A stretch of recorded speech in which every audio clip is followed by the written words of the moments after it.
आप सब लोगों को मालूम है कल माननीय मुख्यमंत्री महोदय का और हरियाणा सरकार के अन्य काफ़ी जो गणमान्य व्यक्ति हैं उनकी एक मीटिंग थी यहाँ पे। तो उस संदर्भ में जो व्यवस्थाएं की गई थी उनमें व्यवधान डालने के लिए कुछ लोगों की तरफ से इस तरह की बात आई थी और हमने उसको बस्ताडा टोल प्लाजा पे नाका लगा करके रोका है। उसमें हमारी तरफ से उन पर समुचित बल प्रयोग भी किया गया है। तो एक उसकी विस्तृत, क्योंकि इसमें कई तरह की बातें सामने आ रही हैं, कई तरह की भ्रांतियां भी हैं, तो विस्तृत रूप से डिटेल रूप में इसके बारे में बताएं, इसलिए हमने एक प्रेस कॉन्फ्रेंस बुलाई है। मैं सबसे पहले इंसिडेंट से शुरू करना चाहूँगा कि ये जो पूरा का पूरा मसला था कैसे शुरू हुआ, क्या इसमें चल रहा है। तो जो किसानों के धरने चल रहे हैं, तो हमारे ज़िले में बस्ताडा टोल प्लाजा पे परमानेंट प्रोटेस्ट साइट बनी हुई है। वहाँ पे हर रोज़ कुछ ज़िले के किसान इकट्ठे होकर के और अपना प्रोटेस्ट करते हैं। आमतौर पे पहले भी जब भी इस तरह की कोई इनको प्रोटेस्ट करने की, कोई वीआईपी विजिट में करने की, प्रोटेस्ट करने की बात आती है या कोई भी प्रदर्शन करने की बात आती है, तो बस्ताडा टोल प्लाजा पे ही वो अपना जो रिजेंटमेंट है, जो प्रोटेस्ट है, वो करते हैं। कल प्रेम प्लाजा में रेलवे रोड पे सीएम साहब का और अन्य माननीय मंत्रीगणों का और बाकी अन्य डिग्निटरीज का भी एक प्रोग्राम था। यह कार्यक्रम 11 बजे से 2 बजे तक लगभग रखा गया था और एक दिन पहले यानी परसों ही जिले के जो किसान मोर्चा है उसके पदाधिकारियों की तरफ से इसका विरोध करने का बयान हमारे पास आ गया था। उसमें उन्होंने कहा था कि भाई सारे लोग जो है इकट्ठे होकर इसको प्रोटेस्ट करेंगे। तो उसी प्रकार से फिर हमने भी अपनी तैयारी कर ली थी, ड्यूटीज वगैरह लगा दी गई थी। परसों शाम तक लेट इवनिंग आते आते ये बात आई कि ये सारे लोग जो है कलंदरी गेट पर इकट्ठे होंगे और वहाँ से पैदल पैदल जो प्रेम प्लाजा साइट है, जो प्रोग्राम की साइट थी, वहाँ तक आएंगे और वहाँ फिर जो है प्रोटेस्ट करेंगे। तो चूँकि पहले एक दो इंसिडेंसेस ऐसे हुए हैं जिसमें प्रोटेस्टर्स जब प्रोग्राम के बहुत नज़दीक आ जाते हैं तो कई सारे शरारती तत्व जो उस प्रोटेस्ट में शामिल होते हैं उनके द्वारा पूरे के पूरे प्रोग्राम में व्यवधान उत्पन्न किया जाता है, तोड़फोड़ की जाती रही है। इसलिए हमने डिसीजन लिया कि भाई जो हमारा मेन प्रोग्राम का वेन्यू है, प्रोटेस्टर्स को उसके पास नहीं आने दिया जाएगा और इसलिए हमने रात में ही कलंदरी गेट के आसपास अपने नाके वगैरह लगाए ताकि कम से कम लोग वहाँ पे प्रदर्शन करने के लिए पहुँचे। इस स्थिति को ध्यान में रखते हुए फिर उन्होंने सुबह दोबारा से वीडियो जारी करके और सब लोगों को बस्ताडा टोल प्लाजा बुला लिया, जो कि शहर से 10-12 किलोमीटर दूर है, नेशनल हाईवे 44 पे है, दिल्ली चंडीगढ़ हाईवे पे। इसी बीच में इनसे बातचीत करने के लिए हमने परसों रात को 9 बजे इनकी जो पदाधिकारी हैं इनके साथ हमने इनके साथ मीटिंग बुलाई। लेकिन जो इनके रिप्रेजेंटेटिव थे, पदाधिकारी थे, उन्होंने अपने आने में असमर्थता जाहिर की कि भी हम बिजी हैं। लेकिन फ़ोन से हम रेगुलरली इनसे टच में थे। कल सुबह भी इन सबसे जो उनके मेन पदाधिकारी इनसे बातचीत भी हुई थी और जब ये 11 बजे के आसपास लगभग 200-250 लोग वहाँ पे टोल पे इकट्ठे हो गए, तब इनसे पुनः बातचीत हुई। इन्होंने कहा कि भी हम करनाल की तरफ आना चाहते हैं, चलना चाहते हैं और हम साइट पे आकर के प्रोटेस्ट करेंगे। हमने इनको ये कहा कि चूँकि आपका काम तो अपना प्रोटेस्ट दिखाना है या आपकी नाराज़गी जाहिर करना है, तो आप आपकी जो परमानेंट साइट बनी हुई है, प्रोटेस्ट साइट, वहीं से करिए। मीडिया भी वहाँ मौजूद है, मैसेज आपका ये है कि आप अपनी नाराज़गी दिखाएं तो आप वहीं से दिखा लीजिए। इन्होंने कहा कि डीएसपी और एसडीएम वहाँ भेज दें, तो हमने डीएसपी प्लस एसडीएम घरोंडा पूजा भारती जी को वहाँ भेजा और वहाँ फिर जो है इनसे उन्होंने बातचीत की। बातचीत करने के बाद इन लोगों की तरफ से ये बात आई कि हमें यहाँ से तो प्रोटेस्ट नहीं करेंगे, हमें तो करनाल की तरफ चलना है, आगे आना है। तो हमने इनको मधुबन की साइड ऑफर की थी कि बस्ताडा टोल प्लाजा से कुछ किलोमीटर दूर करनाल की तरफ, शहर की तरफ मधुबन पे आप आकर के, हम वहाँ नाका हमारा लगा हुआ है, वहाँ रोक लेंगे आपको और वहाँ आप जो है नारेबाजी, झंडे दिखाना, सारा कार्य कर सकते हैं, ताकि आपकी बात भी ये रहे कि भाई आपने इसका भरपूर तरीके से विरोध किया प्रोग्राम का और प्रोग्राम में भी योगदान ना आए। लेकिन इस बात को नहीं माने और उन्होंने फिर वहाँ पे हाईवे पे जाम लगाने की ठान ली, क्योंकि नेशनल हाईवे 44 बड़ा क्रिटिकल सा है, दिल्ली चंडीगढ़ को जोड़ता है, आगे भी कनेक्टिविटी देता है और नेशनल हाईवे को जाम करना तो वैसे हाईली अनलॉफुल एक्टिविटी है। तो हमने इनको उठाने के लिए पूरे प्रयास किए, इनको वार्निंग भी दी। मैं आपसे वीडियोस भी अभी DPRO साहब से कहूँगा एक बार शेयर कर लेंगे आपसे, जिसमें टाइम एंड अगेन हमारे जो ड्यूटी मजिस्ट्रेट्स हैं, वहाँ ऑफिसर्स हैं, वो माइक लेकर के इनको वार्निंग दे रहे हैं कि भी आपकी जो असेंबली है वो अनलॉफुल हो गई है और आप अब यहाँ से हट जाएं, नहीं तो हम फिर बल का इस्तेमाल भी करेंगे और आपको अरेस्ट भी करेंगे। तो वार्निंग देने के बाद भी उनकी तरफ से जब हाईवे पे बिल्कुल ही ये बात आई कि बैठ ही जाएंगे और बैठ ही गए कुछ समय के लिए, उन्होंने कहा 10-15 मिनट के लिए हाईवे बंद भी कर दिया। तो उनको वहाँ से हटाने के लिए जब हमारे जवान गए तो उस पर उन्होंने हमला किया। साइड में दोनों तरफ खेत हैं तो वहाँ से पत्थर भी फेंके, उसके भी वीडियोज हम आपको देंगे। और कुछ किसान कस्सी वगैरह लेके भी फोर्स की तरफ भागे, उसके वीडियो वैसे मीडिया में ऑलरेडी गए भी हैं, उसके वीडियो भी हम आपको प्रोवाइड करेंगे। तो ऐसे में फिर जो मिनिमम बल प्रयोग की जितनी की आवश्यकता थी उतनी उन पर बल प्रयोग किया गया और कुछ समय में ही हाईवे को खाली करा लिया गया। और जो किसान थे, जो प्रोटेस्टर्स थे, वो आसपास के खेतों में चले गए, कुछ इधर उधर आगे पीछे चले गए। और ये फिर जो हाईवे था शाम तक ठीक तरीके से चलता रहा जब तक प्रोग्राम ना खत्म हो गया हो।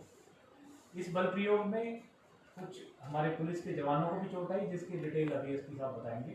और जो किसान हैं 5 या 6 किसानों को भी जो है इसमें चोट आई हैं, उनको हमने खुद अपने व्हीकल से सिविल हॉस्पिटल पहुंचाया, क्योंकि इंजरीज बहुत माइनर थी, तो उनकी ट्रीटमेंट हुआ और शाम तक उनको डिस्चार्ज कर दिया गया, छोड़ दिया गया। ये जो किसान नेता हैं, प्रोटेस्टर्स हैं, इनसे हम रेगुलर टच में हैं। हर महीने लगभग हमारी 2 बार इनके साथ मीटिंग होती है और बड़ी सद्भावपूर्ण माहौल में बातचीत होती है कि आपने किस तरीके से प्रोटेस्ट करना है, किसी कार्यक्रम का व्यवधान नहीं करना, किसी गाड़ी पे तोड़फोड़ नहीं करना। इनफैक्ट 11 बजे कुछ VIP व्हीकल्स उधर से आ रहे थे तो कुछ लोगों ने झंडे भी दिखाए, उस पर डंडे भी मारे गाड़ियों पे। जबकि हमारी जब इनसे स्पष्ट बातचीत हुई थी, संयुक्त किसान मोर्चा की तरफ से भी समय समय पर बयान आए हैं कि इनको प्रोटेस्ट करना है, विरोध करना है, झंडे दिखाने हैं, नारे लगाने हैं, लेकिन तोड़फोड़ नहीं करनी, डिसरप्शन नहीं करनी, गाड़ियों पे हमला नहीं करना, इस तरह की चीज़ें नहीं करनी।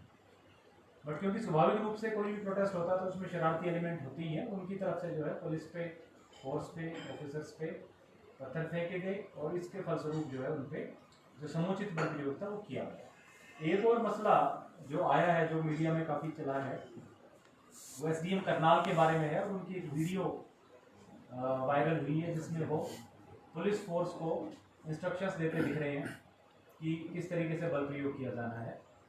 इस बारे में मैं सर्वप्रथम तो, चूँकि उस वीडियो की जो लैंग्वेज है वो, उसमें कुछ शब्द ऐसे हैं जो नहीं होने चाहिए थे और उसमें इस वजह से प्रशासन का करनाल में मुखिया होने के नाते उन वर्ड्स पे मैं खेद प्रकट करता हूँ। वो शब्द जो है वो वीडियो में जो रखे गए, जो उन्होंने कहे, वो नहीं होने चाहिए थे। लेकिन जो हमारे जो SDM हैं, जो वहाँ पे जिनकी ड्यूटी थी, आप सब ने, क्योंकि करनाल में लगभग 1 साल से वो सर्विस कर रहे हैं, आपने सबने देखा है, सिंसियर ऑफिसर हैं, अपराइट ऑफिसर हैं।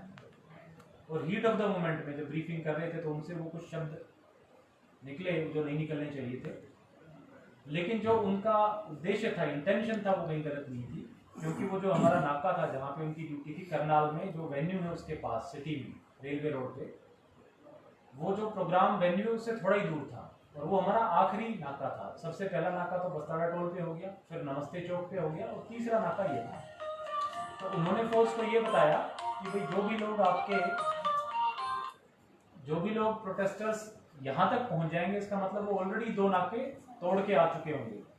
और चूँकि जो 2 नाके तोड़ के आ गया है, हाईवे जाम करके आया है, वो ऑलरेडी उसने लो को तोड़ दिया है और आगे प्रोग्राम चल रहा है। अगर हमारे नाके से भी आगे निकल गए तो वैंडलिज्म करेंगे, तोड़फोड़ करेंगे, लूटपाट करेंगे वेन्यू की। इसलिए हमें किसी भी कीमत पर यहाँ से प्रोटेस्टर्स को बाहर आगे नहीं जाने देना है, हमें उनको रोकना है, समझाना है, बातचीत करनी है और फिर भी कोई ना माने तो बल प्रयोग करना है, डंडे मारने।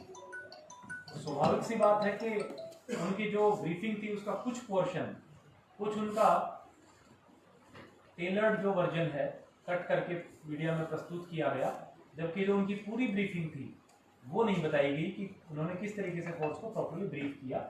और उसमें उन्होंने पूरी बात कही है कि अगर हमारे पास प्रोटेस्टर्स आते हैं शहर के अंदर, रेलवे रोड पे, प्रोग्राम साइट के पास, तो हम उनको समझाएंगे, रोकेंगे, यहीं बिठा लेंगे, फिर भी नहीं मानते और प्रोग्राम पे जाने की लूटपाट तोड़फोड़ करने की जिद करते हैं तो फिर हम उन पे बल प्रयोग करेंगे, लेकिन किसी भी कीमत पे हमने इनको रोकना है, क्योंकि आगे कोई और फोर्स नहीं है, कोई और नौका नहीं है, और सीधा वो फिर उस पर प्रोग्राम का जो वेन्यू है उस पर तोड़फोड़ करेंगे।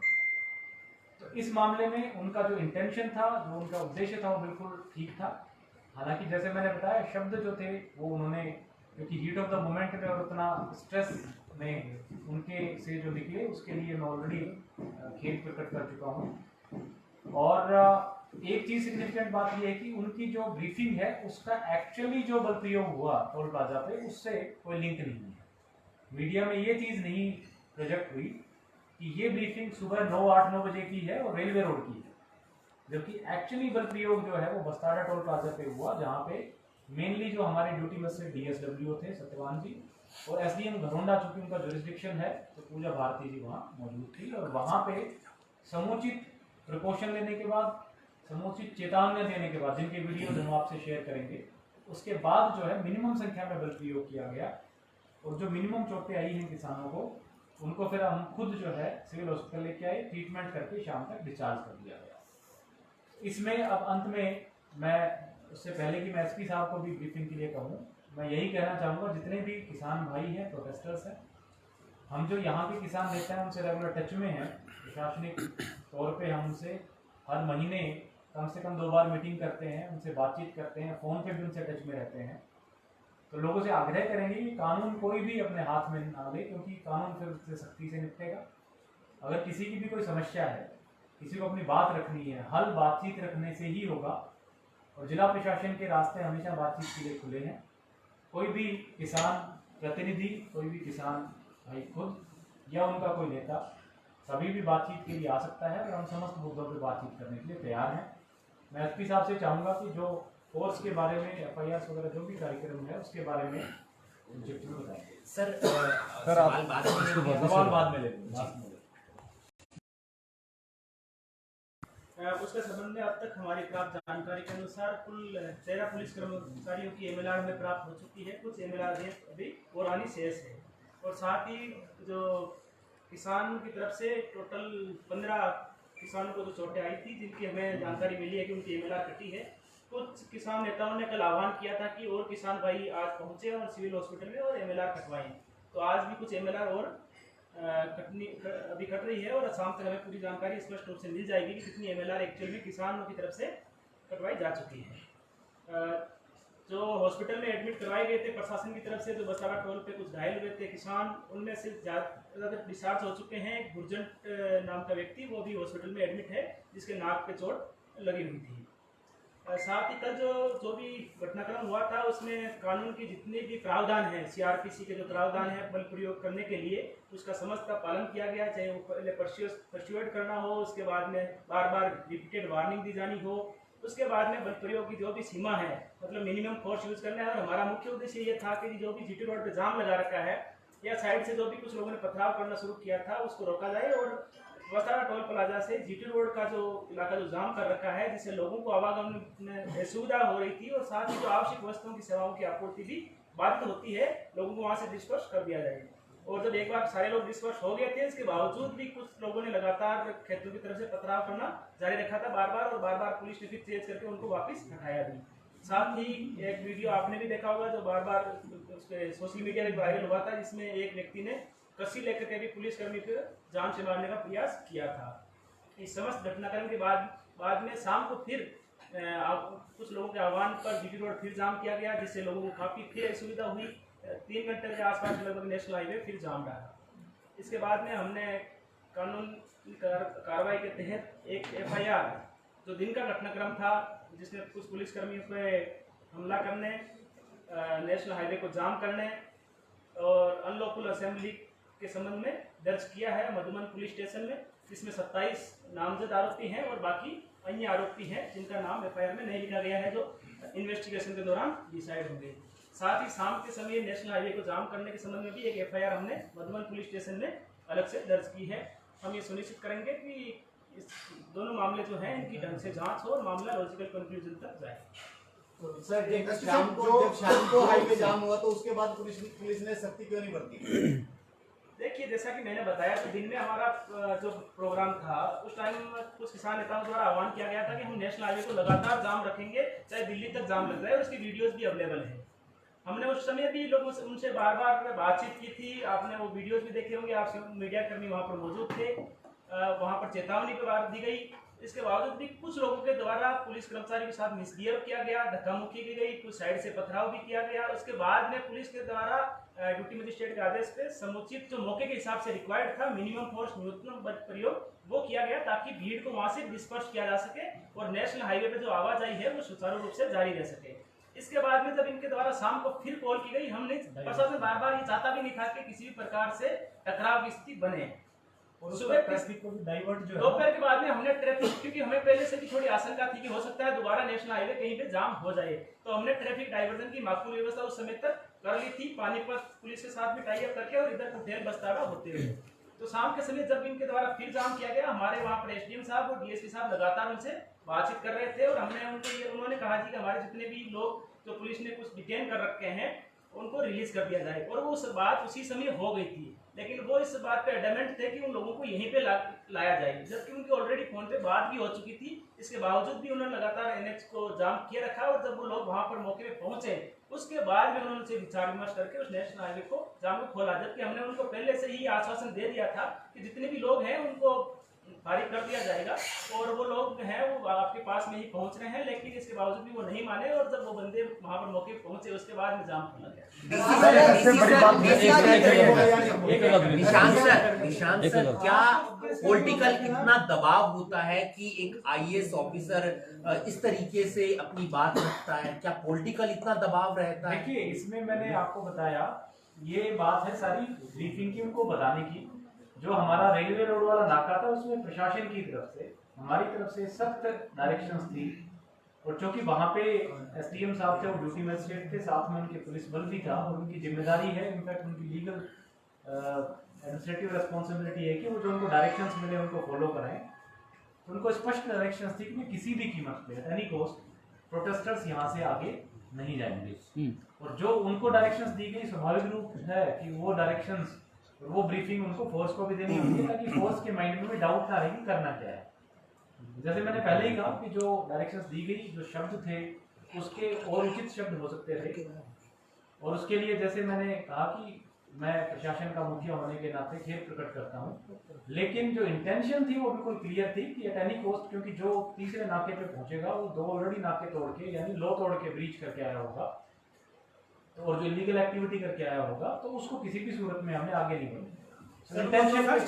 सर, वो डेरा कार सेवा गुरुद्वारे जाने वाला रास्ता था, डेरा कार सेवा गुरुद्वारे में जाने वाला रास्ता था, और गुरुद्वारे के अंदर धार्मिक स्थल पर जाने के लिए रोकने के लिए इतने कड़े जो शब्दों में वो कहना जो तो कहीं ना कहीं गलत माना जाएगा। गुरुद्वारे में जो है वो रास्ता गुरुद्वारे से आ रहा था, और हमने गुरुद्वारे में चूंकि इनकी पहली कॉल ये थी कि डेरा कार सेवा में ही लोग गैदर होंगे, तो हमने उसके बाहर जो है नाका इस प्रकार से लगाया था कि जब लोग इकट्ठे हों तो वो बाहर ना चुने। हमने गुरुद्वारे में भी बात की और रेस्पेक्टफुली उनसे आग्रह किया, और हम धन्यवादी हैं कि उन्होंने हमारे आग्रह को स्वीकार किया, और गुरुद्वारा प्रबंधन ने ये इंश्योर किया कि भाई किसी भी तरह की कॉन्ग्रीगेशन हमारे यहाँ ना हो, और उन्होंने जब ये कहा कि भाई हमारे यहाँ हम नहीं करने देंगे मीटिंग, तब जाकर के इन लोगों ने बस्ताड़ा पे एक किसान की मौत हुई है कल, वो लाठीचार्ज में आपके संज्ञान में मामला आया है?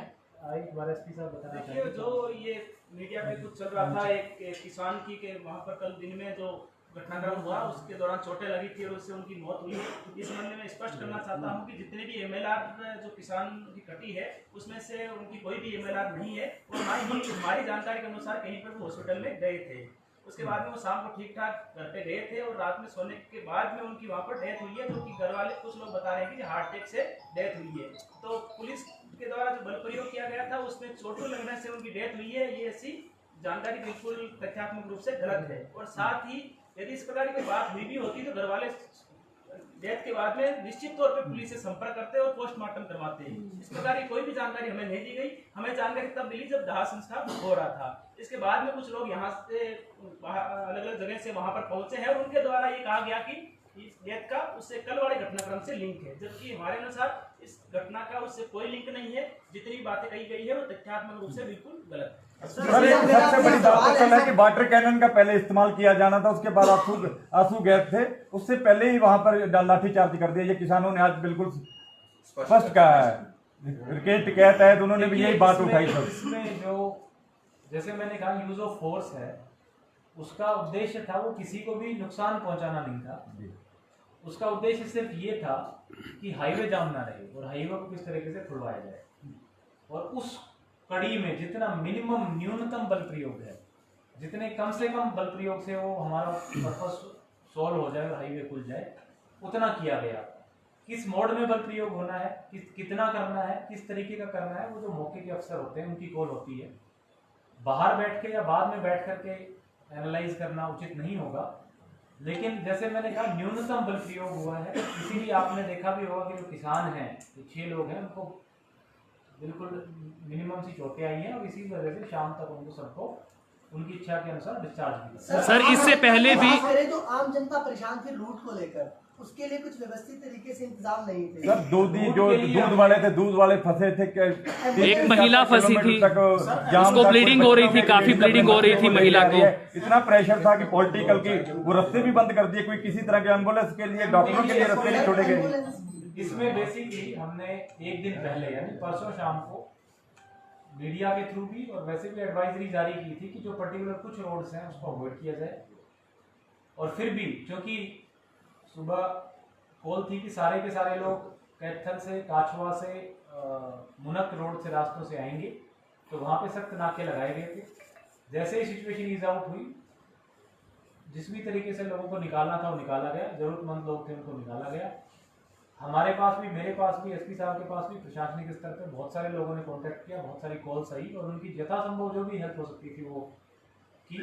मैं मानता हूँ कि कुछ लोगों को इसमें क्योंकि जिस तरह की व्यवस्था थी परेशानी रही होगी, लेकिन फिर भी प्रशासन की पूरी कोशिश थी कि जहाँ जहाँ भी नाके लगे हैं ऑल्टरनेट रूट रखे जाएं और जो भी पुलिसकर्मी उस नाके पे जिसकी ड्यूटी है वो उनको समुचित तरीके से ऑल्टरनेट रास्तों के बारे में बताए और क्लियर कराए ताकि लोगों को देश से लेकर कुछ पुलिसकर्मियों को धार्मिक आधार पर निशाना बनाया गया, घरों तक का घेराव किया जा रहा है। आज भी कई जगह घेराव इस संबंध में सोशल मीडिया पे कुछ लोगों के द्वारा पोस्ट डाली गई है और जिसमें पुलिसकर्मियों को उसके द्वारा धमकाया भी गया है और एक पोस्ट में तो एक पुलिसकर्मी को गोली मारने तक की धमकी दी गई है।